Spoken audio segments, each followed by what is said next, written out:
Hi, everyone. Lisa White with IVF Manifesting a Miracle. I'm an IVF fertility coach and the author of Hold On Baby. So excited for you to meet a friend of mine for a soul sister conversation. This is Rebecca Bromberg, Polan. Welcome, Rebecca. Thank you. I'm really happy to be here, Lisa. Really grateful. Oh, I'm so happy to have you too. And we connected recently through a coaching program through Jerisha Hawk, and shout out to her. This has been an amazing benefit through the coaching program to connect with women like you. And so excited to introduce you to the fertility community. You are a healing and mental health coach who helps entrepreneurs transform from surviving, I should say, to thriving. And you created a belief rewire method. You teach your clients skills to unblock limiting beliefs with emotional regulation, reparenting and rewiring belief systems so they can continue the work of healing on their own. So excited to have you here. Thank you. Thank you. I'm grateful to be here. And yeah, I really have enjoyed our conversations and getting ready for today. So yeah. I'm excited. Yeah, I think this topic, this is really, we're going deep today, talking about inner child healing and how that can support us in preparation for motherhood. And I want to share one of your quotes from the other day. You said, the more we grow, the more we're called to heal. And I love that. Can you just share a little bit about kind of just how you got into this work of healing and helping individuals who are, from a surviving place to more of a thriving place? I love that. Thank you for framing it like that. I found myself saying that, the more we are, called to grow and for our soul to grow, it's going to heal. It's going to necessitate a healing process. Mm-hmm. We heal and grow in layers, right? So it's sort of like this concentric circles getting bigger and bigger. And the more that we level up, the more we're busting through a new layer of growth and healing. So as long as we're living, we're healing and growing. And that comment was made in the context of, running a business, but it very much applies to anything, including a role that really demands a lot more of you, whether it's becoming a mother or becoming a mother of more than one child. If you only have one child, like all of these identity shifts are huge. Mm-hmm. And the identity shifts that I went through were around running a business, leaving my full-time job. And, so each layer that I was going through, I needed a different level of growth and healing. Mm-hmm. And before I quit my full-time job, which is a really scary thing to do for a lot of people, because of the addictive quality of that steady income, and all the money fears that come with it, I found myself cobbling together the techniques that I'd been learning between somatic psychotherapy and a technique called neuro-emotional technique that some chiropractors and other mental health practitioners use. Mm-hmm. And I was learning how to test the truth of a belief within my body-mind system, within my subconscious mind, and using what I was learning in somatic psychotherapy to heal the underlying beliefs, the underlying childhood experiences that led to those beliefs. So I just got really curious about these things that I was cobbling together and took that underpinning through my somatic psychotherapy training that I was, at the beginning of when I was at the beginning of my personal journey. So over the years, I've developed this technique that I've been mostly using on myself. And in the last couple of years, I've felt more like I've been my own client for several years. I'm ready to bring this out to others in a responsible way. And it has evolved into this belief rewire method. And the foundation of it is emotional regulation, because in order to grow, we need a stable, safe nervous system and emotional system. And then from there, you have the opportunity to work with these parts within us that are kind of holistically called the inner child. It's not quite accurate, but it's a good place to start. Yeah. to rewire limiting beliefs. I'll stop. I want it before we define like kind of that inner child. Like I think this time that we're all living in, September 2021. I mean, I think individually we're all going through like a personal up leveling, and then as a human collective, and then you throw fertility challenges on top of that, right? I support going through IVF and for fertility struggles. It's just like this work is so important, and I love, this is your specialty. This is why I invited you on for the Soul Sister chat, because I think it is so important to kind of get to that, the meaning, the inner work. This journey is so transformative going through IVF. And we're all going through these like personal, this growth journey, and then physically, right? Becoming pregnant, you grow. And I love that you really do get to like that level of depth with people, the inner child. I mean, can you define what exactly, is there an age that you look at with the inner child, like a specific kind of age? So yes and no. Right? Like when we hear the phrase inner child healing, if you're on the interwebs, if you're on social media, if you're on TikTok, you're going to see all sorts of definitions of what inner child healing is. And I think there are some overgeneralizations and misunderstandings really about what the inner child is and what inner child healing is. If it doesn't have a goal, if it's not mapping to a belief, if it's not mapping to a particular age or part, it can be really imprecise. And sometimes it can be, if it's not trauma informed, it can be a little bit misleading, or it can just send you astray. I'll just put it that way. The child within us is really infinite parts based on the many experiences we had through adolescence. I'll say that combination of experiences, you would say?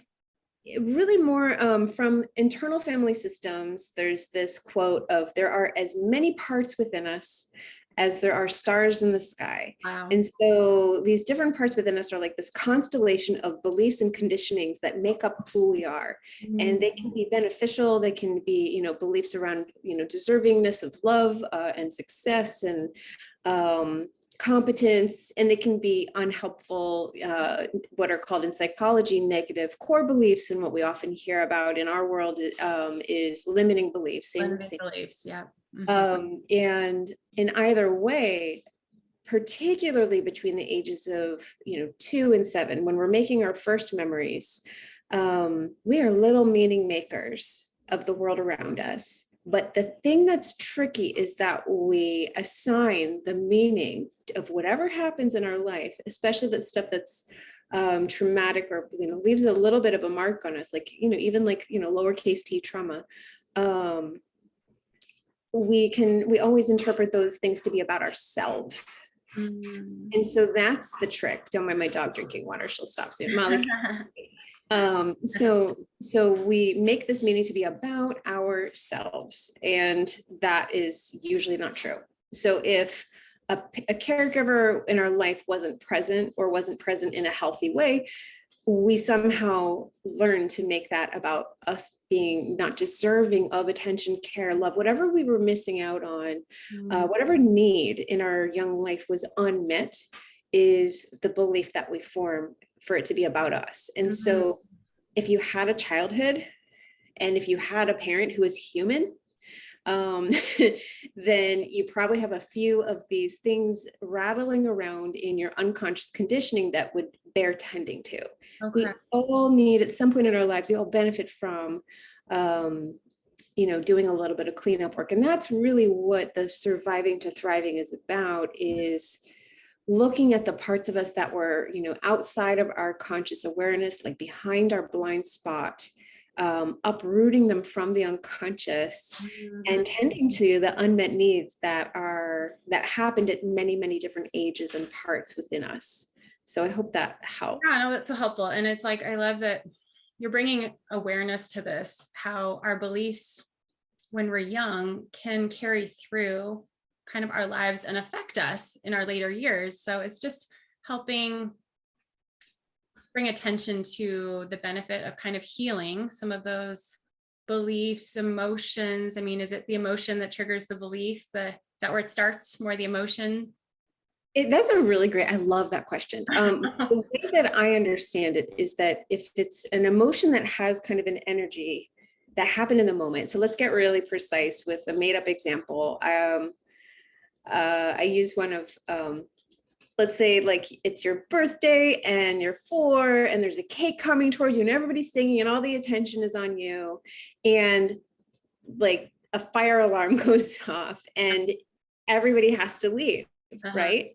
You could form this belief, if it was particularly painful and disappointing, that I don't get to have attention on me on a special day. Like, so that's just an example, right? So if you have a really big feeling of disappointment that isn't discharged in the moment, then the feeling can get wound in with the belief.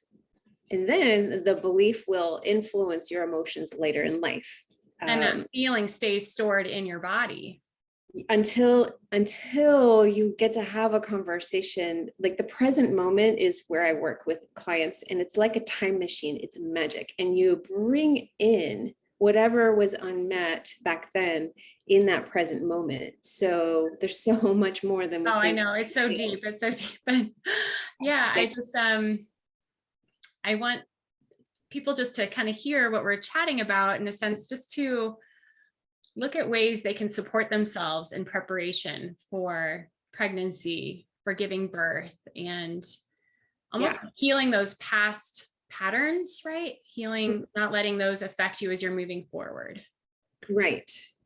And, I'll say, it seems like that is beneficial for a few different phases of the journey, right? If they're going through fertility, it's changing beliefs, and misconceptions around just the treatment of fertility. I know from friends who are doulas that, doing more of this healing work before you go through the birth process, that can be quite intense. And so it's just sort of like good emotional hygiene to do a little bit of the cleaning work before you go through birth.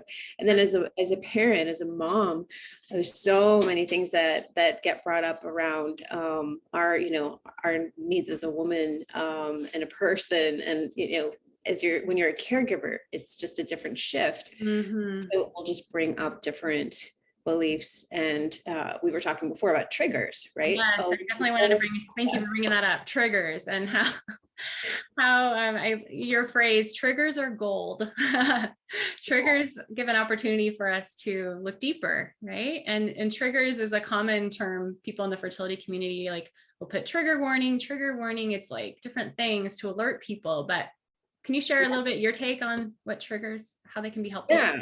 I mean, you said it just now, like triggers. I wrote this article a few years ago called Mine Your Gold, like MINE, like mining for gold. And that your reactions that are outsized to the moment, that's a trigger, really is an emotional response or like an overthinking response, some sort of body mind response that is outsized in relation to the thing that triggered it. And so it usually has a mapping point to something that happened earlier in our lives, even like while we were an adult. It doesn't have to be through those formative years between 0 and 7. And so working with the trigger is, if you can reframe it, because we're so conditioned in this culture to be ashamed of our emotions. Yeah. So usually when a trigger comes up, we say, that is so embarrassing, or there's like shame, and we almost shut down around the reaction that we just had. Or we, if we're really in it, we look to blame somebody else, that you made me feel that way, like all of that stuff. And like, again, if you're human, you've done it. If you've been in a relationship, it's a human experience. So it's like, we're just building more skill with work that I do and you do, I think, in working skillfully with the triggers. And step 1 is to flip from shame to curiosity. And so de-shaming it, flipping from self-judgment to curiosity. My mindfulness teacher says that it's impossible to be judgmental and curious at the same time. I love it's that. A different body mind state. And so getting curious is step 1 in working with a trigger, so that you can say, what does that map to? What does this feel like? What's familiar about this? How could I support myself? What need do I need to meet so that this can, discharge, maybe need to journal. Like there's so many different ways to work with a trigger, but the most important thing and the hardest thing to do is turn towards it with a loving curiosity. And that's the most important thing. No, I love that you're helping people just open up to the possibility. You're getting in a more expansive feeling place instead of that contracting scarcity, fear, judgment, shame. Yeah, exactly. The survival, like that, all the safety seeking, like it's very, and this is the thing is that nobody ever wants to feel uncomfortable. Right.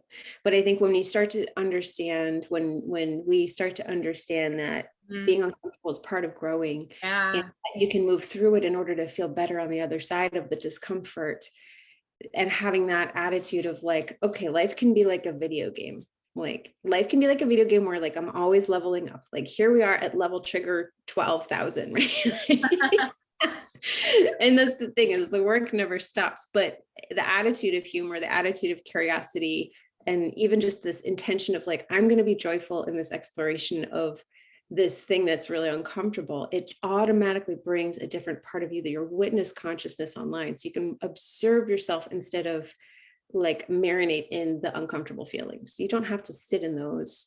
And I don't think we have that kind of knowledge that gives us that kind of freedom in general. Like when I first found mindfulness when I was 21, and I was struggling with anxiety, and I stumbled upon a book called Buddhism Without Beliefs.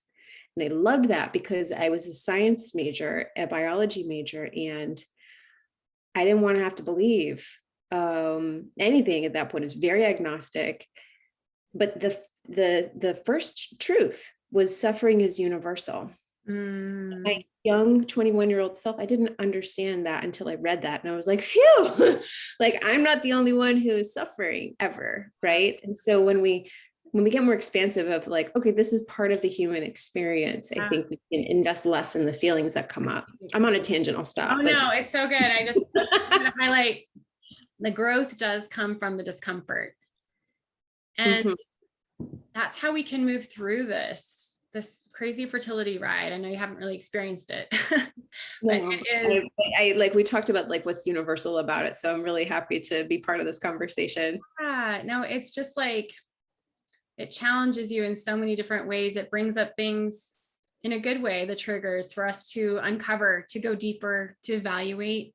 That's going to help us grow. It's going to help us be more resilient to handle this really difficult ride, to handle, the new role of becoming a mother. And it's all there for us, I think, is like ultimately what I'm trying to say. It's like, it's all there for us and helping us grow just deeper into ourselves through this journey. Like everyone's going through something really hard, whatever it is. Yeah, I think part of the human experience that, like for me, part of growing up, like was understanding how much freedom and control I had around only one thing, which is my inner state, and how little control I have around anything else. It's so true, right? Look at the world.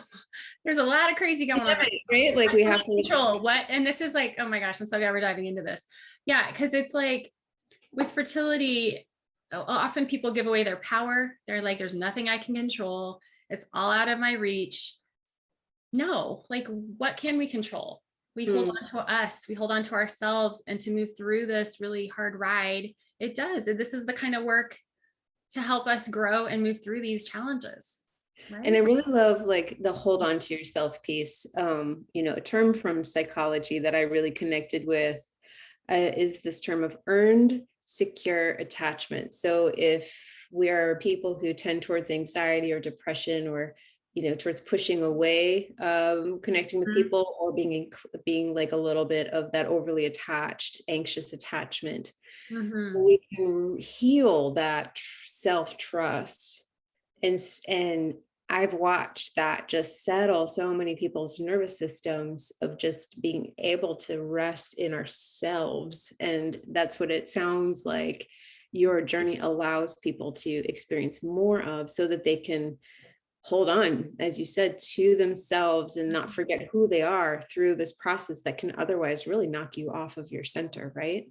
Oh, completely. Yeah. Hold on, baby. That's my book. That's what I write about. Hold on to yourself first. And that's what you can control ultimately to get through this ride, don't lose And yourself. then, and that's the hold on, baby, is I also hear, hold on, baby, like hold on to the roller coaster as you go through Hold all on of to it. this ride and hold on to the baby that's waiting for you too, I believe. If it's a desire to be a mother, let's do this inner healing so you are going to be even a better mom through this. Just trying to think of, one thing I love you help people too is moving to that place of trust. And that's something ultimately that I help others too as well. It's like letting go of how this is all going to work out, detaching from the outcome, knowing this is all happening for you. Any thoughts on just kind of that moving to a place of trust? And when you are in that emotionally self-regulated state, you can step into that, I believe, right? Yeah. And I think that trust piece, that confidence in your competence to handle anything, that grows with experience. And so I would say trust, if I were to observe anything about trust, it's like a muscle that you work, just like gratitude, just like a physical muscle, just like mindfulness. And all of this work improves with conscious awareness of what you're feeling and doing. And so the more that you recognize, this is a moment I had an opportunity to trust myself, the moment, the universe, if you are spiritual, that's a muscle that you work that gets stronger. And I've got to credit another friend of ours, Minnie, Sammy, who I feel like I've learned a ton about that piece of it as another manifestation person. Minnie. Right, she's absolutely brilliant. But yeah, so the trust piece for me I've always worked with it, but there's a more conscious awareness of it now, of the opportunity that I have to choose not trying to control people or things or environment around me, but just manage this inner state. So that's the big shift. That's the big shift, that it feels like we both support people in our different ways, situations. Yeah. Do you have any little simple exercises or something you can suggest for people to help step into that space, if it's either through a writing prompt or something like mindful that people can do to help bring I think I'll just talk through a process rather than lead anybody through. Just my dog is so excited that she's literally pulling her bed all the way across my living room right now. So I won't be able to be in a space to do anything other than giggle and also give this to you. Laughter's good, right? Laughter releases. Yeah. But I mean, that is part of the process. So working with a trigger is really step one, is noticing that you're in the trigger. So I have this acronym called SNAP. And the first thing is the S is to stop. So stop and turn towards whatever emotion has come up, whatever overthinking, whatever, rumination, that's the word, is coming up. You stop and you turn towards it. And I will say it so many times because knowing and doing are two different things. Turning towards instead of turning away from what is uncomfortable is a huge 180 for us. And it deserves celebrating when you do it. So most of the time we'll recognize after the trigger, like, oh, I could have stopped. Right. And so the mindfulness happens after the event, and then it might happen like during the event. And then eventually it happens before we take the trigger and project and all of that. So you stop and you turn towards it. Okay. And then you name it. So you sit with it and you get a sense of what this is: anxiety, this is anger, this is, mapping to something that feels familiar. So just spending time naming it. Stop, name, and then ask what it needs. So the A is ask what it needs. So literally you can sit in meditation silently and just ask this part of you, what do you need right now? And it might be, I need to remove myself from this triggering situation. It might be, I need to ask somebody for a hug. I need to give myself some care. I need quiet. So there's going to be something that comes up. And if you have a real attuned sense to it, eventually you can even get familiar with what age it is and really work with it. And then I've already started to say it's provide whatever it is that's being asked for. So stop, name, ask, and provide. So great. I love that. It's very simple. SNAP, just stop, name, ask, provide.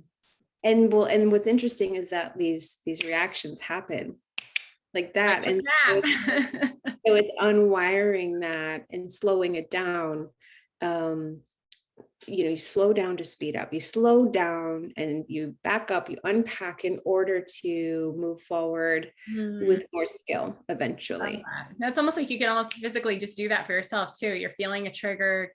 Someone's going down a baby aisle, sees a baby announcement, sees someone else's positive test, or, there's so many things that can trigger people, right? But once you do get to this place of where you're just kind of like emotionally, like you said, regulated and more in a calm state to give yourself what you need, you can start rolling with those triggers when they pop up. And it's not. Let's unpack it. Okay, so let's say somebody's walking and they open their phone on social media and there's that image of the positive. Or like everyone, I've had clients be like, reached out. All you want, right? It's all you want in this fertility journey, and somebody else has it. And what could come up? So many things, right? It's not fair, like frustration, grief, like so much that could get wrapped up in it. So the first thing is to bring that witness online to say, oh, I'm really triggered right now. And then ask, okay, this is grief, this is frustration, and so if it's grief, then the next thing is asking that grief what it needs. And what will probably be is, I need permission to be here. Right? That's usually what these big feelings need, is just permission to be here, maybe some support, some self-compassion, and you give it. And it sounds easy as pie. It's still life. It's still uncomfortable. But when you have a little bit more confidence of, like you were saying, like the settled, trust in yourself, you can handle it easier. And eventually, I just feel like this kind of work opens your heart to the space that you're trying to get into to manifest, right? Totally. So, you're in a more open place, expansive place, and knowing you're taken care of, right? Thank you. This is wonderful. I think just helping individuals understand the benefits of healing, doing this healing work, looking at how triggers can be gold. They can support us through these really hard times. And just where we can move from a place, if you're stuck and just in survival mode, which I know many individuals are on this path, they want to get to that place of thriving through fertility, thriving through IVF. So all of this is really helpful. And if people would like to work with you further, I know you created an amazing program. You want to talk about it? Absolutely. Thank you so much. And I'll give you the links for people to find me in the notes, or they can follow me on Instagram, where I have a lot of content right now. Rebecca B Coaching, BEE. And I am offering a program called Finishing School, which I can't help but smile every time I say it. I know I named it right. And it's this idea of finishing this body of work. So if you know what your triggers are, if you've been in therapy, if you've got a little bit of that, developmental childhood wounding that we all have a little bit of, if you've got some unconscious condition that is interfering with you optimally functioning, then this program is for you. It's a 12-week journey where you learn 3 important skills, get deep into practices that support emotional regulation, as well as more of these frameworks that I shared, and then learn what true inner child healing is. It's called reparenting. And so there's a lot of being in the present moment and working with parts of us that come up. And that's a skill that we can all build. And then the final piece is working with getting really precise around what's coming up so that we can reparent and rewire beliefs that are in our way of whatever our goals are. So this is geared towards entrepreneurs because that's who I mostly work with, but I would say that the skills are for everybody. So that begins September 22nd. It's a 12-week journey. And folks can reach out to me, go to my website, RebeccaBcoaching.com, to find out more. And the other piece I'll mention, I don't know when this is going to get released, but on September Saturday, September 11th at noon, I will be leading an emotional regulation 101 workshop, which is for anybody, for free, just as I love being able to do that and give that. So noon Eastern, if that's of interest, I'll make sure that folks have the link for that as well. Okay, awesome.